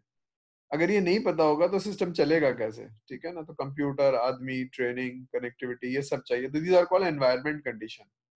क्वालिटीज, बार बार लॉगिन ना हो, बार बार सिस्टम क्रैश ना हो, बार बार खराब ना हो, ऑनलाइन हो, चलता रहे, ठीक है। तो ये क्वालिटीज हैं, ठीक है। Maintainability is a very important quality. क्या नाम, जब भी हमें चेंज करना हो तो बहुत आसानी से चेंज हो जाए, बल्कि, ठीक है ना। तो सॉफ्टवेयर जब बनता है तो ऑब्सलीट हो जाता है तो बहुत जल्दी से, क्योंकि उसमें नई रिक्वायरमेंट आ जाती है। तो मेंटेनेबल सॉफ्टवेयर होना चाहिए, उसको आप आसानी से मेंटेन कर सकें, और सिक्योर होना चाहिए, कोई इंट्रूडर इसमें डाल नहीं करे। तो ये नॉन फंक्शनल रिक्वायरमेंट है। बात समझ में आ रही है? फंक्शनल क्या है? जो कैपेबिलिटीज चाहिए, जो फंक्शनल रिक्वायरमेंट वो है जो फंक्शनैलिटी चाहिए। लेकिन कुछ चीजें ऐसी हैं जो नॉन फंक्शनल है, ठीक है। क्लियर हो रही है या नहीं हो रही है? Yes sir. ठीक है, चलिए एक एग्जांपल से थोड़ा समझ लेते हैं। कैलकुलेटर खरीदा है आपने, आपकी दो तरह की रिक्वायरमेंट, एक फंक्शनल, एक नॉन फंक्शनल। फंक्शनल तो ये है कि मैं टू और प्लस का साइन दबाऊं और टू लिखूं तो इसको रिजल्ट देना चाहिए। तो these are functional requirement, plus minus division multiplication का फंक्शन करना चाहिए इसको। These are all functional requirement, ठीक है। लेकिन एक और रिक्वायरमेंट भी है कि जनाब चार्ज करूं तो 2 घंटे तक बगैर चार्ज किए हुए बैटरी से चले, क्योंकि एग्जाम जो होता है वो उसमें 2 घंटे चाहिए होते, 3 घंटे चाहिए होते हैं, तो 3 घंटे तक। तो ये नॉन फंक्शनल रिक्वायरमेंट है कि जी बैटरी जो है ना 3 घंटे चलनी चाहिए चार्ज करने के बाद, जब तक एग्जाम में इस्तेमाल करता रहूं 3 घंटे तक तो चलती रहे। तो अगर 2 घंटे तक इस्तेमाल करना है तो भी चलती रहे। फिर दूसरी, उसकी बॉडी जो है ना थोड़ी सी रगेड हो, हाथ से छूट जाए, गिर जाए तो फौरन ना टूटे, संभाल ले उसको, ठीक है। रगेड हो, ठीक है। जैसे मोबाइल फोन गिर गया तो बस तबाह हो गया, तो उसमें एक थोड़ी सी रगेडनेस चाहिए कि अगर आप हाथ से छूट भी गया तो फिर आप उसको कैप चढ़ाते हैं, उस पर रबड़ चढ़ाते हैं, ये महंगे फोन होते हैं। तो ये नॉन फंक्शनल रिक्वायरमेंट है। फंक्शनल रिक्वायरमेंट क्या है? फोन फोन कर सके, उस पर जो भी फंक्शनैलिटी चाहिए, फोन पे बात कर सकें, इंटरनेट कनेक्ट कर सकें और मोबाइल फोन के ऊपर। लेकिन नॉन फंक्शनल क्या है कि गिरे तो टूटे नहीं, that's a non functional requirement. तो सॉफ्टवेयर पे भी इसी तरह से कि क्या चीज चाहिए, दैट इज फंक्शनल रिक्वायरमेंट, और क्या चीज जो है हेल्प करेगी उसको चलाने में, चलने में, ठीक है। तो वो सारी चीजें नॉन फंक्शनल रिक्वायरमेंट है। समझ में आ रही है फंक्शनल है नॉन फंक्शनल? क्लियर है यहाँ तक? क्लियर है भाई?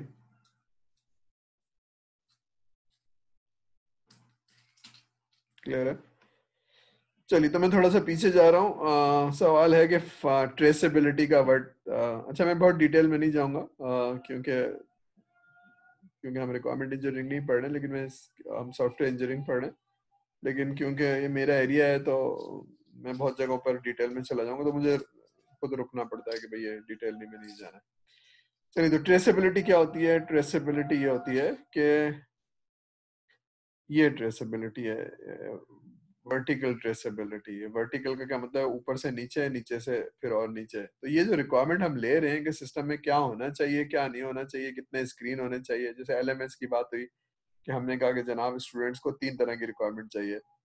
पहला क्लास वाली, पहले कोर्स नजर आए उसको, कौन कौन से सेमेस्टर में कोर्स उसको एलोकेट हो गए, उसके बाद उसकी सारी क्लासेस डिटेल, ठीक है, जो भी जिस तरह आप पढ़ रहे हैं एलएमएस के ऊपर आपको अपने लेक्चर्स नजर आने चाहिए, अपनी अटेंडेंस नजर आनी चाहिए। दूसरी चीज है जनाब आपको अपने रिजल्ट्स सेमेस्टर के बाद या जो भी रिजल्ट्स हैं वो आपको नजर आने चाहिए। और आखिरी चीज है फीस, जो सेमेस्टर की होती है, जो भी ड्यूज होते हैं वो। तो ये अलग अलग फंक्शनैलिटी है, लेकिन ये फंक्शनैलिटी कहीं से ड्राइव होगी कि एलएमएस में क्या होना चाहिए और क्यों होना चाहिए। तो वो बिजनेस की रिक्वायरमेंट है, या यूं समझिए कि फंक्शन की रिक्वायरमेंट है, या समझिए यूनिवर्सिटी की रिक्वायरमेंट है। तो यूनिवर्सिटी क्यों सॉफ्टवेयर ले, उसमें क्या होना चाहिए? तो यूनिवर्सिटी में कितने किस्म के लोग हैं? तो यूनिवर्सिटी में 3 किस्म के लोग हैं। एक है टॉप मैनेजमेंट या मैनेजमेंट, एडमिनिस्ट्रेशन कह लें आप उसको। दूसरी है टीचर्स, फैकल्टी, जो पढ़ाने वाले लोग हैं। तीसरी चीज है जो पढ़ने वाले लोग हैं। ठीक है, तो 3 किस्म के स्टेक होल्डर्स हैं जिनकी रिक्वायरमेंट अलग अलग है। ये वो लोग हैं स्टेक होल्डर, इनकी रिक्वायरमेंट अलग अलग लें और इनको इनको फैसिलिटेट करें। तो 3 तरह के सॉफ्टवेयर बनेंगे स्टूडेंट्स के लिए,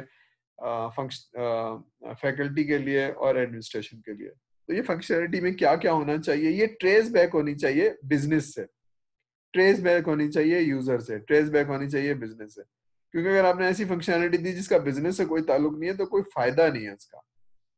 तो all functionality should be trace back from the business objective. बात समझ में आ रही है? तो ट्रेस का मतलब है उसको अलाइन होनी चाहिए, ट्रेस होनी चाहिए। अगर वो बिजनेस की ऑब्जेक्टिव से अलाइन नहीं हो रही है तो फिर हम ये क्यों ले रहे हैं? फिर ये सवाल है कि हम ये फंक्शनैलिटी ले क्यों रहे हैं, बिजनेस को चाहिए क्यों? ठीक है, तो ये एक थोड़ा सा वो है। तो दिस इज कॉल्ड ट्रेसेबिलिटी। को नेट पे सर्च कर लीजिएगा, पढ़ लीजिएगा, नहीं समझ में आया तो मुझसे पूछ लीजिएगा, क्योंकि कोर्स का पार्ट नहीं है इसलिए उसमें डिटेल में नहीं जा रहा हूँ। हमें सिर्फ ये देखना है इस कोर्स में कि रिक्वायरमेंट एक इम्पॉर्टेंट काम है। अगर वो रिक्वायरमेंट अच्छी तरह से नहीं ली गई, कंप्लीट नहीं ली गई, तो फिर सॉफ्टवेयर बनेगा कैसे? जैसे आते हैं उसमें एरर आएगा, क्योंकि वो हमने रिक्वायरमेंट ही नहीं सही ली थी, तो सॉफ्टवेयर भी पूरा नहीं बनेगा। जब सॉफ्टवेयर कस्टमर को दिखाएंगे तो वो फिर नाराज होगा, फिर वो दोबारा से काम करवाएगा, रीवर्क होगा, रीवर्क होगा तो एफर्ट्स दोबारा से लगेगी। आप भी कहेंगे यार पहले बता देता, तो पहले वो बता नहीं सकता है। तो हम इस कोर्स में ये पढ़ें कि वो पहले बता नहीं सकता है, तो somebody has to take that role कि लेना है रिक्वायरमेंट को। वो कौन है? वो बिजनेस एनालिस्ट है या रिक्वायरमेंट इंजीनियर है। ठीक है, यहाँ तक बात समझ में आ गई? आगे चलते हैं। Yes sir. ठीक है, ठीक है। तो बिजनेस रिक्वायरमेंट क्या होती है जरा इसको पढ़ लीजिएगा। यूजर्स क्या होती है इसको पढ़ लीजिएगा। और फिर फंक्शनल है नॉन फंक्शनल। ये नॉन फंक्शनल और फंक्शनल को जरा पढ़ लीजिएगा, ये एग्जाम में आ जाती है और फिर हमको पता होना चाहिए कि क्या चीज है। ठीक है, यहाँ तक रोक लेते हैं। अब ये देखिए वही डायग्राम है, या वो जो अभी तकरीर हुई है इसको हमने, ये पहला लेवल है। ये है ट्रेसेबिलिटी की। ये जो हमको सिस्टम की फंक्शनैलिटी चाहिए, ये ट्रेस होनी चाहिए यूजर से, ये ट्रेस होनी चाहिए बिजनेस से। ठीक है, जरा ये लेफ्ट वाली साइड दे रहे हैं, अभी नॉन फंक्शनल को नहीं देख रहे हैं, फंक्शनल को देख रहे हैं कि जनाब हमें सिस्टम चाहिए। असद साहब, हमें एक सिस्टम चाहिए, फंक्शनल चाहिए। ठीक है, क्यों चाहिए? इसलिए चाहिए कि हमारा सेल्स के डिपार्टमेंट में ये इन्फॉर्मेशन नहीं होती। तो वो सारी आपने, अगर मैंने सिस्टम दे दिया इसमें वो वाली रिक्वायरमेंट पूरी नहीं हो रही सेल्स की, तो फिर वो बेकार है। कोई फायदा नहीं हो रहा ना उसको। तो ये रिक्वायरमेंट इससे ट्रेस होनी चाहिए, ये रिक्वायरमेंट इससे ट्रेस होनी चाहिए, ठीक है। तो फॉरवर्ड ट्रेसेबिलिटी या बैकवर्ड ट्रेसेबिलिटी, फॉरवर्ड ट्रेसेबिलिटी की यहाँ से ये होनी चाहिए, यहाँ से ये होनी चाहिए। तो ट्रेसेबल का मतलब है कि अगर जो कुछ आप दे रहे हो उसकी वजह होनी चाहिए। वो वजह क्या है जनाब, ये हमें बिजनेस को रिक्वायरमेंट दी। तो ये हमें टॉप के मैनेजमेंट के लोगों ने, सीईओ ने या ऑपरेशन हेड ने बताया कि जनाब ये है प्रॉब्लम। फिर हम सेल्स की टीम के साथ बैठे, सेल्स की टीम ने हमारे साथ पूरा बैठे और बताया कि जनाब ये प्रॉब्लम है, हमें ये नहीं मिलता है, हमें ये नहीं मिलता है, ऐसे ये मसले होते हैं, ये मसले होते हैं। हमारी सेल्स कम हो जाती है, अगर हमें पता हो तो हम सेल्स को इतने % बढ़ा सकते हैं। अच्छा, तो क्या मालूम होना चाहिए? तो फिर ये बताता है जनाब ये होना चाहिए, ये होना चाहिए, ये होना चाहिए, ये होना चाहिए, ये होना चाहिए। तो वो सारी चीजें आप बना देते हैं। जब बना देते हैं तो इसकी जरूरत पूरी हो जाती है, इसको फायदा होना चाहिए होता है, ये सेल्स बढ़ा पाएगा, ये सेल्स बढ़ा पाएगा तो इनके ऑब्जेक्टिव पूरे हो जाएंगे। समझ में आ रही है? अभी नॉन फंक्शनल को मैं रोक रहा हूँ, फंक्शनल रिक्वायरमेंट की ट्रेसेबिलिटी बता रहा हूँ, business requirement, user requirement and system की रिक्वायरमेंट। ठीक है भाई, ठीक है। अब नॉन फंक्शनल रिक्वायरमेंट क्या चीज है? ये वही चीज है कि क्वालिटी एट्रीब्यूट्स के सिस्टम को हैंग नहीं होना चाहिए, सिस्टम अच्छा होना चाहिए, सिस्टम ऐसा होना चाहिए, और कुछ बिजनेस रूल्स हैं, मैंडेटरी बिजनेस रूल्स हैं, जो भी देखा था ना आपने, रिक्वायरमेंट इनकी नहीं थी, लेकिन बिजनेस की कुछ रूल्स है जो अप्लाई होंगे, या डोमेन के कुछ रूल्स होंगे जो अप्लाई होंगे, ठीक है ना, जो किसी ने नहीं बताया होंगे लेकिन बहरहाल उसमें अप्लाई होंगे। इसी तरह से एक्सटर्नल इंटरफेसेस, कंस्ट्रेंट्स, ठीक है ना। कंस्ट्रेंट्स अभी हमने बताया कि कंस्ट्रेंट टेक्नोलॉजी के हो सकते हैं, कंस्ट्रेंट यूजर के हो सकते हैं, कंस्ट्रेंट प्लेटफॉर्म के हो सकते हैं। ये सारे कंस्ट्रेंट्स आपको पता होने चाहिए। तो these are non functional requirements. कुछ समझ में आ रही है कि जब आप कोडिंग करते हैं उससे भी ऊपर चीज डिजाइन है, लेकिन उससे ऊपर चीज कस्टमर का बैकग्राउंड, कस्टमर की माइंडसेट, कस्टमर के प्रॉब्लम को समझना, ये भी एक काम है। तो आई am not going into that detail, लेकिन थोड़ा सा आइडिया हो रहा है कि हम अगर इसको सही तरह से नहीं लेंगे तो हम बहुत सारी चीजों को मिस कर देंगे, और जब मिस कर देंगे तो फिर क्या होगा? कस्टमर खुश नहीं होगा, सेटिस्फाइड नहीं होगा किसी और से। ठीक है, तो प्रोफेशनलिज्म के लिए ये सारी चीजें जरूरी है। क्लियर हो रही है बात थोड़ी सी? हम, यस सर। ठीक है। तो purposely I am not going into the detail because of the requirement engineering, लेकिन बहरहाल यहाँ आपको इस लेवल पे ये मालूम होना चाहिए कि रिक्वायरमेंट एक चीज है जिसको बहुत इंपॉर्टेंस दी गई है। ठीक है, ये उसकी क्लासिफिकेशन है, functional requirement, what the system will do, non functional requirement ये है। ठीक है, पढ़ लीजिए इसको, बस याद कर लीजिएगा, और नहीं समझ में आ रही है तो सर से दोबारा से पूछ लीजिएगा। ठीक है, गोल क्या होता है? ये गोल का मतलब है ये बिजनेस की रिक्वायरमेंट है। डोमेन समझ लीजिए, ये वही चीजें हैं जो स्टेक होल्डर की रिक्वायरमेंट है। ठीक है, तो इसको पढ़ लीजिएगा, हम आगे चलते हैं। अब जरा हम समझते हैं कि रिक्वायरमेंट इंजीनियरिंग होती क्या है। ठीक है, तो इससे ज्यादा हम नहीं पढ़ेंगे, लेकिन ये पूरा एक सेमेस्टर का कोर्स है, लेकिन हम बहुत डिटेल में। अच्छा, मेरे साथ प्रॉब्लम है कि कहीं मैं डिटेल में जाऊंगा, मुझे रोकना थोड़ा मुश्किल होता है, तो कई चीजें मुश्किल लगे तो मुझे रोक दीजिएगा। ठीक है, because of my subject and because of my profession.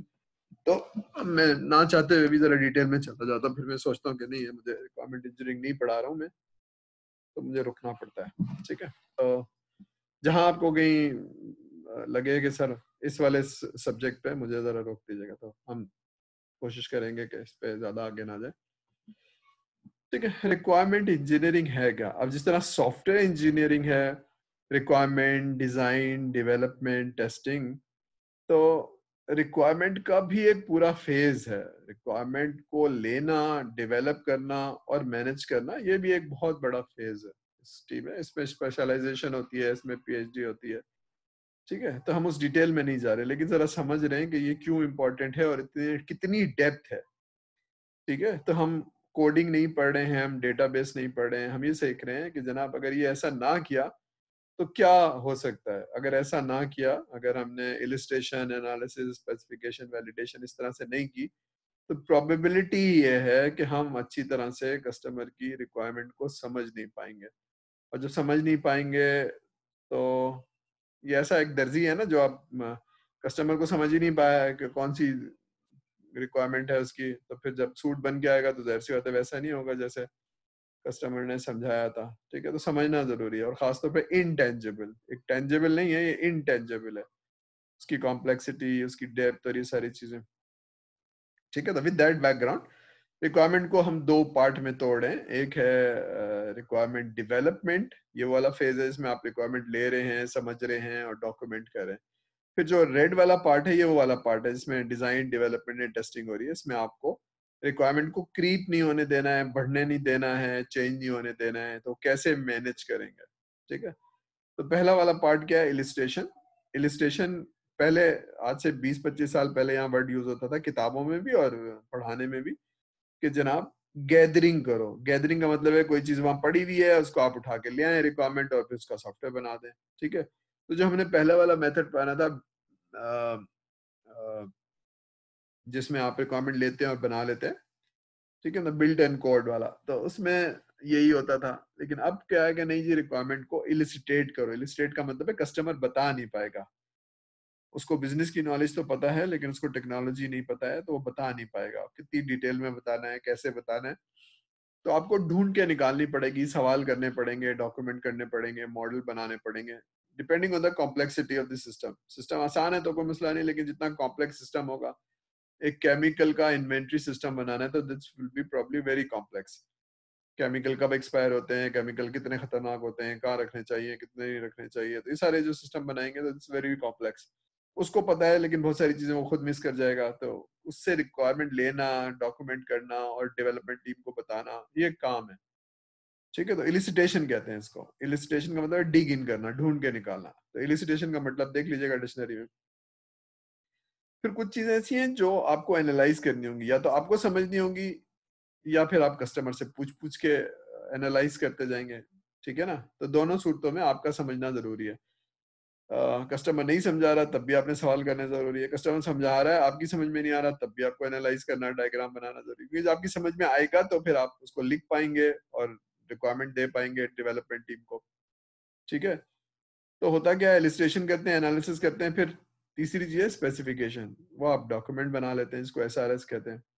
लेकिन ये स्पेसिफिकेशन आप लेने के बाद डेवलपमेंट टीम को नहीं देते हैं। फिर आप एक और छोटी सी मीटिंग करते हैं कस्टमर के साथ, वैलिडेशन, यानी देखिए आपने ये बताया था, ये बताया था, ये बताया था, मैं कुछ भूल तो नहीं गया या मैंने कोई गलत तो नहीं लिख लिया। ये वेरिफिकेशन या वैलिडेशन करने के बाद वो कहता है सही है, फिर आप कहते हैं डेवलपमेंट टीम को दे दो, ठीक है। तो ये 4 स्टेप्स अलग अलग नजर आ रहे हैं। रिक्वायरमेंट लेना, मैं गया, मैंने मीटिंग की, दिस इज कॉल्ड एलिस्टेशन। फिर मैं वहीं बैठ के या ऑफिस आने के बाद भी एनालिसिस कर सकता हूँ, मॉडल बना सकता हूँ, नहीं समझ में आया तो दोबारा से सवाल कर सकता हूँ, सारी चीजें समझ में आएंगी। और एक से ज्यादा मीटिंग हो सकती है, 3 मीटिंग, 4 मीटिंग, 4-4 घंटे की, 2-2 घंटे की। बोर्ड इस्तेमाल हो रहा है, वॉइस रिकॉर्डर इस्तेमाल हो रहा है। उसके बाद मैंने उसका एक खास टेम्पलेट में, IEEE का खास टेम्पलेट, उसमें मैंने स्पेसिफिकेशन लिख ली, SRS लिख ली। लेकिन ये SRS मैं डेवलपमेंट टीम को नहीं दूंगा, बल्कि मैं कस्टमर को दोबारा से दिखाऊंगा कि भाई देखिए, जो कुछ आपने बताया था, 3 मीटिंग हमारी हुई है, 4 मीटिंग पिछले 15 दिन में, ये स्पेसिफिकेशन है, देखिए इसमें कोई चीज मैं तो नहीं समझ, गलत समझ रहा या कोई चीज रह तो नहीं गई। वो वैलिडेट करने के बाद आगे देगा, ठीक है। क्लियर है यहाँ तक?